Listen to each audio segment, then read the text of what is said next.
ఆ, మీరు మంచి అవకాశాన్ని ప్రతిపక్షంగా ఉన్నటువంటి నారాయణమూర్తి గారికి చాలా విషయాలు మాట్లాడటానికి సుదీర్ఘంగా మంచి ప్రజాస్వామ్య వాతావరణంలో ఎలా అయితే ఉంటుందో మంచి ప్రతిపక్షానికి చాలా అవకాశాలు ఇచ్చారు. సరే, ఆయన యొక్క భావాలన్నీ లేదా భావనలో లేదంటే వారి యొక్క ఆలోచనలు ఏదో దీనిలో వ్యక్తీకరించారు.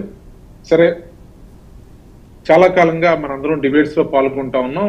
నేను ప్రత్యేకంగా నేను పాల్గొన్నటువంటి డిబేట్స్ లో సుమారు 10-15 సంవత్సరాల నుంచి ఎప్పుడు కూడా ఒక అనాగరికమైనటువంటి భాషను కానీ లేదంటే ఒక అన్పార్లమెంటరీ వర్డ్స్ కానీ నాకు తెలిసి ఎప్పుడు నేను మాట్లాడలేదు. సరే, ఆ డిబేట్స్ లో ఉన్న 1-2 సందర్భాల్లో తప్పించి ఎవరు కూడా నాతో అలా మాట్లాడలేదు. సరే, అంతవరకు ఇది. సరే, విషయాల దగ్గరికి వచ్చేటప్పటికి ఆరోపణలు ప్రత్యారోపణలు రకరకాల కారణాలు ఇవన్నీ కూడా ఉంటా ఉంటాయి. ఇప్పుడు మొదల నుంచి కూడా ఒకటే చెప్తా ఉన్నాం సార్. 2014-19లో పాలన చూసాం, 19-24లో పాలన చూశారు. మేము మొదల నుంచి కూడా ఈ రాష్ట్రాన్ని దృష్టిలో పెట్టుకుని పరిపాలించండి అని చెప్పాం. మీరు ఇందాక ఒక మాట అన్నారు. సరే, సహజంగా విజయం పొందినప్పుడు ఉండేటువంటి ఆనందం ఉంటుంది, పరాజయం ఉన్నప్పుడు సహజమైన బాధ ఉంటుంది. అయితే ఎప్పుడూ కూడా బాధ్యత ఉండాలి. ఇక్కడ అది మా యొక్క సిద్ధాంతం. సరే, మేము ఓడిపోయినప్పుడు గెలిచినప్పుడు మేము ఆనందంగా ఉండొచ్చు, ఓడిపోయినప్పుడు బాధపడి ఉండొచ్చు, కానీ బాధ్యత నుంచి నిష్క్రమించలేదు ఏ రోజు కూడా. ఆ రోజు, ఈ రోజు, రేపు, నిన్న ఒకటే మాట చెప్తా వస్తున్నాం. మీరు ఒకసారి చూసుకుంటే గతంలో మాట్లాడినటువంటి మాటలు, సరే అడ్మినిస్ట్రేషన్ పరంగా మాట్లాడేటువంటి సందర్భాల్లో వచ్చినప్పుడు సంబంధించినప్పుడు కానీ లేదా రాజకీయపరమైనటువంటి అంశాలప్పుడు కానీ మేము మాట్లాడినటువంటి మాటల్ని ఒకసారి మీరు చూస్తే ఈ రాష్ట్రం యొక్క ప్రయోజనాలను దృష్టిలో పెట్టుకుని వ్యవహరించండి అని చెప్పాం. అసెంబ్లీలో మాట్లాడినప్పుడు చెప్పాం. ఒకటి ప్రధానమైనటువంటి 2-3-4 అంశాలు తీసుకోండి. సరే, ఇప్పుడు ఈ రోజు ఇప్పుడే 4 రోజులు అయింది. ఇప్పుడే విశ్లేషించుకోవడం జరుగుతా ఉంది. గత ప్రభుత్వం యొక్క పాలనలో ఉన్నటువంటి లోపాలు, వెనుకబాటుతనం, జరిగినటువంటి రకరకాలైనటువంటి విధ్వంసాలు లేదా రకరకాలైనటువంటి నష్టాలు, వీటన్నిటిని కూడా క్రోడీకరించుకోవడం, భవిష్యత్తు కోసం ఏం చేయాలో జరుగుతా ఉంది. 4 రోజుల నుంచి చెప్తే 12వ తారీఖు మీరు చెప్పినట్టు 30 రోజులు అయింది. అయినప్పటికీ కూడా వారికి ప్రజలకు ఇచ్చినటువంటి వాగ్దానం ఏదైతే ఉందో ఆ వాగ్దానాన్ని మేము 7,000 రూపాయలు ఇవ్వటం ద్వారా ఈ రోజు ఎన్డీఏ ప్రభుత్వం ఈ రాష్ట్రంలో పెన్షన్ ని ఇమ్మటే పెంచి చేయటం ద్వారా ముందు మొట్టమొదటిగా శ్రీకారం చుట్టాం.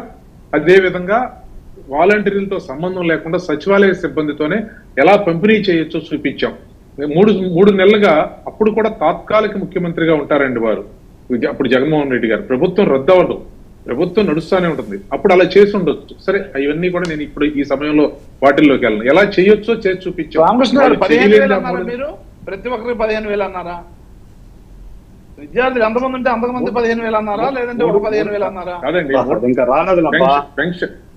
పెన్షన్ కి సంబంధించి నేను చెప్పేది. పెన్షన్ కి సంబంధించి 3 నెలలు 3,000 రూపాయలు ప్లస్ 1,000 రూపాయలు పెంచి 4,000 రూపాయలని మొత్తం కలిపి 3 నెలలు 7,000 రూపాయలు ఇచ్చాం. నేను ఇక్కడ మాట్లాడేది ఏమంటే ఒకటి ఏంటంటే 3 నెలల్లో 2 నెలల కాలము 1వ తారీఖు వస్తే మొండు టెండర్లో ఏ విధంగా ఇబ్బందులకు గురి చేశారు.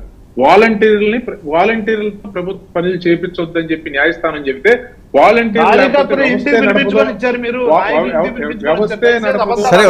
మాట్లాడినివ్వండి. తప్పది. ఇంటికి మేము పంపించాము, అందరి ఇళ్ళకి మేము అన్ని కూడా పంపిణీ చేస్తామని చెప్పి అన్నారు. ఎంత దుర్మార్గం అది! కార్యకర్తలని అందరినీ కూడా మీరు నాయకులు ఇంటికి పిలిపించుకున్నారు. మీరు చెప్పిందేంటి, చేసిందేంటి? చెప్పింది ఒకటి, చేసింది ఒకటి. పూర్తిగా విరుద్ధంగా మోసం చేశారు.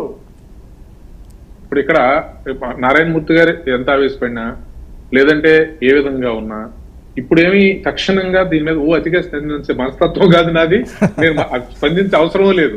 నేను అనేది ఏంటంటే ఇక్కడ గమనించవలసి 1, 2 ఈ రాష్ట్రానికి జరిగినటువంటి, సరే ఈ పాలనకే అట్లా ఉంచితే రాష్ట్రానికి సంబంధించి నేను ప్రతి డిబేట్ లోనూ ఒకటి అడిగేవాడిని వర్మ గారు.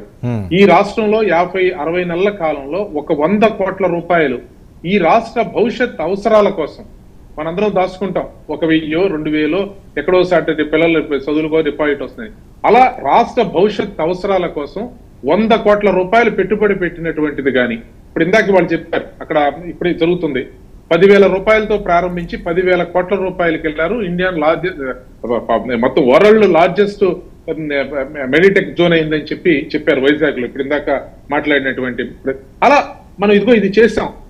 మేము చేసినటువంటి 5 సంవత్సరాల పాలనలో ఇప్పుడైనా సరే నారాయణమూర్తి గారు మిగతా విషయాలన్నీ అలా పక్కన పెట్టి మేము ఇది పునాదేశాం. ఈ పునాదిని మీరు కంటిన్యూ చేయండి, మేము చెప్తున్నాం అని చెప్పి ఒక్క విషయం చెప్పమానండి. ఈ 5 సంవత్సరాల కాలంలో మేము ఇదిగో ఈ చెట్టు పెట్టాం, ఈ చెట్టుని మీరు నీళ్లు పోసి రేపు కాయల దాకా తీసుకురండి అని ఒక్కటి చెప్పమానండి. ఒక్కటి. ఓకే కాదు రామకృష్ణ గారు, ఓకే రామకృష్ణ గారు, నేను కంపెనీల పేర్లు చదవమంటారా? ఓకే ఎన్ని లక్షల కోట్లు. సరే వినండి. ఇప్పుడు కంపెనీల పేరు చదువుతుంటే అది పెద్ద పంచాయతీ అవుతుంది. రామకృష్ణ గారు ఒక్క విషయం అండి, అక్రమంగా కేసులు పెడుతున్నారట, కొంతమందిని టార్గెట్ చేశారట, రెడ్ బుక్ ఇంప్లిమెంట్ చేస్తున్నారట, నిజమా? మీకు ఒకటి చూస్తే ఇంకోటి వర్మ గారు, ఎప్పుడు కూడా పవిత్రమైనటువంటి స్థలంగా పార్టీ ఆఫీస్ భావిస్తూ ఉంటాం ఎవరైనా సరే. అది మన సొంత ఇల్లు లాంటిదే ప్రతి కార్యకర్తకి కూడా. అవును. పార్టీ ఆఫీస్ మీద దాడి చేయటం ఏంటండి? ఇప్పుడు పార్టీ ఆఫీస్ మీద దాడి చేసి పగలగొట్టేసే ఇదేం ప్రజాస్వామ్యంలో ఉన్నావా, ఇంకెక్కడ ఉన్నాం సార్? నాకు అర్థం కాల. పార్టీ ఆఫీస్ మీద ఇప్పుడు నేను సరిగ్గా మాట్లాడలేదు సార్, లేదా నేను సరైన మాటలు మాట్లాడలా, నేను సరిగ్గా మాట్లాడలేదని మీరు భావించినప్పుడు దానికి చట్టపరమైనటువంటి చర్యలు తీసుకోవడానికి బదులుగా ఆఫీసులు ఇళ్ల మీద పడిపోయి ధ్వంసం చేసేసి లేదంటే ఇంకోటి చేయటమే తప్పు అయితే పార్టీ ఆఫీస్ మీద పడతాం ఏంటండి?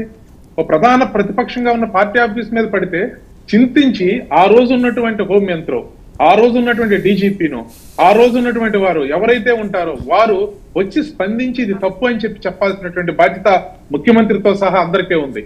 ఒక్కళ్ళన్నా మాట్లాడారా సార్? ఒక్కళ్ళన్నా? అంటే ఇవన్నీ నేను ఎందుకు అంటున్నానంటే ఇవే పరిపాలనలో లోపాలు, పాలనలో లోపాలు, రాజకీయ పరమైనటువంటి విమర్శలు, పారిశ్రామిక విమర్శలు, ఆరోపణలు, ప్రత్యారోపణలు అప్పుడు ఉంటాయి, ఇప్పుడు ఉంటాయి, రేపు ఉంటాయి సార్. కానీ నేను చెప్పేది ఇవి ఎప్పుడున్నా కూడా మనం చూడాల్సింది ఒకటేనండి. మనం చూడాల్సింది ఒకటే. ఈ రోజు మనం అందరం కూడా ఈ రోజు ప్రజాస్వామ్యాన్ని పరిరక్షించడానికి